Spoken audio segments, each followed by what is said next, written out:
Olá a todos, bom gente, vim aqui fazer mais um vídeo agora sobre dificuldades bíblicas. João capítulo de número 6, do verso 53 a 54.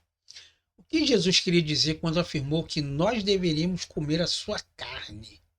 Já leu esse texto lá? Pois é, os cristãos evangélicos creem que a Bíblia deve ser tomada literalmente. Mas Jesus disse, se não comerdes a carne do Filho do Homem e não beberdes o seu sangue, não tendes vidas em vós mesmos. Isso também deve ser tomado literalmente? Quer dizer que eu tenho que comer a carne do próprio Jesus? Ora, então que tamanho seria então Jesus? Já que esse texto tem que ser tomado literalmente. Porque se eu não tomar a Bíblia literalmente, então ela se torna mentirosa para mim. Concordamos com isso? Mas o que é literalmente e o que é ser tomado literalmente no texto bíblico? Bom, vamos entender o que o texto está querendo dizer. Os cristãos evangélicos querem que a Bíblia deve ser tomada literalmente. Mas Jesus disse: se não comerdes da carne do Filho do Homem e não beberdes seu sangue, não tendes vidas em vós mesmos. Então presta atenção. Significado, ele é literalmente mesmo, de um texto, e o significado ele está correto. Mas nós temos que entender uma coisa.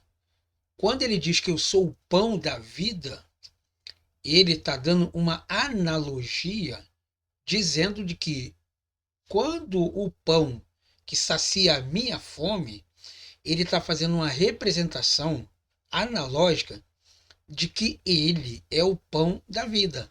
Assim como eu como um alimento para saciar a minha fome, literalmente também eu tenho que entender as palavras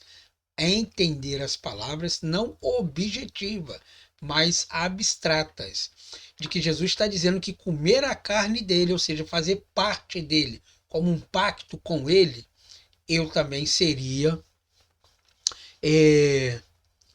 fazia parte da aliança com ele.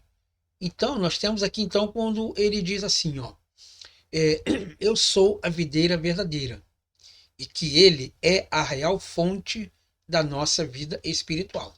Quando ele diz que eu sou a videira verdadeira, será que ele está dizendo que ele é a árvore também, cheia de flores, cheia de folhas, cheia de galhos? Então, é, não quer dizer que Jesus seja literalmente uma videira com folhas crescendo de seus braços, de suas orelhas. Um significado literal pode ser transmitido por meio de figuras de linguagem. Cristo é o real fundamento da igreja, mas ele não é literalmente uma pedra angular de granito, com inscrições gravadas. Né? Jesus disse que ele era a rocha viva. Ué, rocha viva? Então quer dizer que a rocha ela tem vida? Então ela ouve, ela fala? Não. Viva, que quer dizer que ela faz parte da natureza e ela está presente ali. Entendeu? Mas não quer dizer que ela é viva, que ela morre, que ela nasce, ela nasceu. Não existe isso. Ele está dizendo que ele é a rocha viva. Ou seja, ele tem a força e a dureza como uma rocha é. Entendeu? É isso que ele está querendo dizer ali. Então o texto tem que ser tomado literalmente, sim.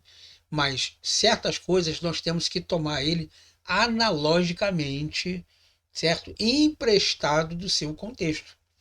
Há muitas indicações de João 6 de que Jesus literalmente queria dizer que a sua ordem para comer a sua carne deveria ser considerada de uma maneira figurada.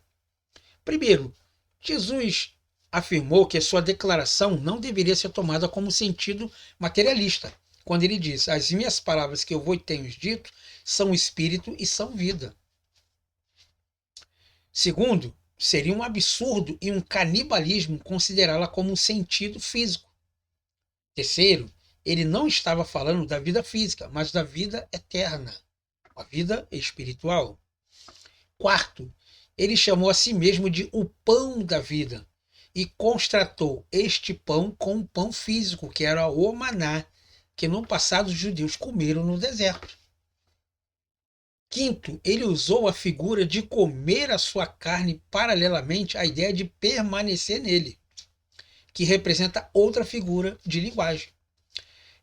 Quer ver uma outra coisa muito interessante? Que ele diz lá no livro de Ezequiel, uma coisa muito bacana, que ele diz assim: o que vê Ezequiel? Eu falei: eu vejo um rolo. E a voz diz para ele: pega o rolo e come, pois na sua boca será doce, mas no teu ventre será amargo. Poxa, aí você fala assim, pô, Ezequiel pegou o rolo, né, que é o pergaminho, e comeu o rolo que Deus falou, pega e come. Não, o sentido que ele está falando ali para comer é fazer devorar. Devorar não no sentido físico de comer, mas devorar ele com os olhos, com entendimento. Ó, devora esse livro aqui. Nós não temos essa mania de dizer, devora esse livro aí. Né? Come ele todinho aí. Quer dizer, você está usando uma figura de linguagem para você estar dizendo assim, para devorar o livro, você está dizendo para a pessoa ler ela de capa a capa e entender aquilo. Na sua boca será como o mel. Ele é doce. Por quê? Porque o texto está dizendo de uma justiça ao qual Deus fará com o povo, não com ele. Tanto é que ele diz: na sua boca será doce como o mel, mas no seu ventre será o quê? Será amargo. Então o que entra para ele, tá muito bom, tá doce. Mas quando ele vai tirar, porque quando você faz as suas necessidades fisiológicas no banheiro, então na verdade você vai tirar o que você comeu, correto? Então, na boca dele que entra é doce, mas quando ele vai falar, quando vai sair do ventre dele, quando ele vai proferir ao povo, o povo vai ser amargo. Por quê? Porque a sentença pesada vai ser para o povo de Israel. Então, por isso que ele diz exatamente aquilo ali. Então, nenhuma dessas figuras é para ser tomada literalmente. E sexto, e último aqui para terminar, se comer a sua carne e beber o seu sangue fosse tomado literalmente, isso iria contradizer outros mandamentos das Escrituras que ensinam a não comer carne humana e nem sangue. Isso você pode ver lá no livro dos Atos dos Apóstolos, capítulo 15, verso de número 20. E detalhe, quantas pessoas já comeram um pedaço de Jesus? Será que ainda tem pedaço dele ainda? Será que ainda existe ainda? É ilógico isso aqui, entendeu?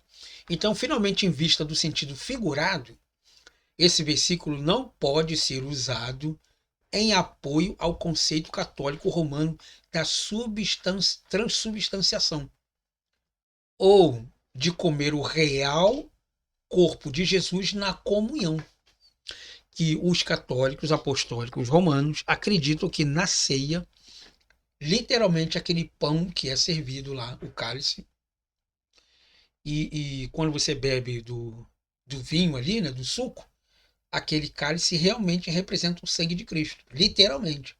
Aí eu te pergunto, quantos sangue essas pessoas já beberam no mundo inteiro, que são católicos? Ainda existe sangue ainda para beber? E aquela hóstia, né, que quando ele bebe, ele literalmente está dizendo que ele está comendo o corpo de Cristo.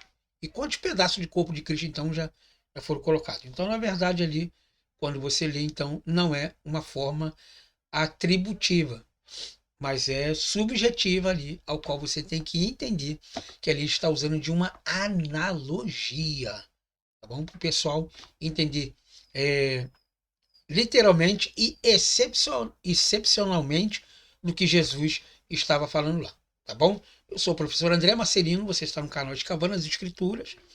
Eu agradeço a você pela sua paciência. Muito obrigado por ter ficado comigo até aqui. E nos vemos na próxima aula, ao qual nós falaremos muito mais de estudos sobre esses assuntos. Tá? Se você gosta desse conteúdo aí, então você, por gentileza, coloca nos comentários: eu queria que você falasse sobre tal coisa. Aí eu busco uma resposta para você, tá? Como já fiz aqui algumas vezes, e literalmente eu vou tentar responder você da melhor maneira possível. Tá bom? Nos vemos então na próxima aula.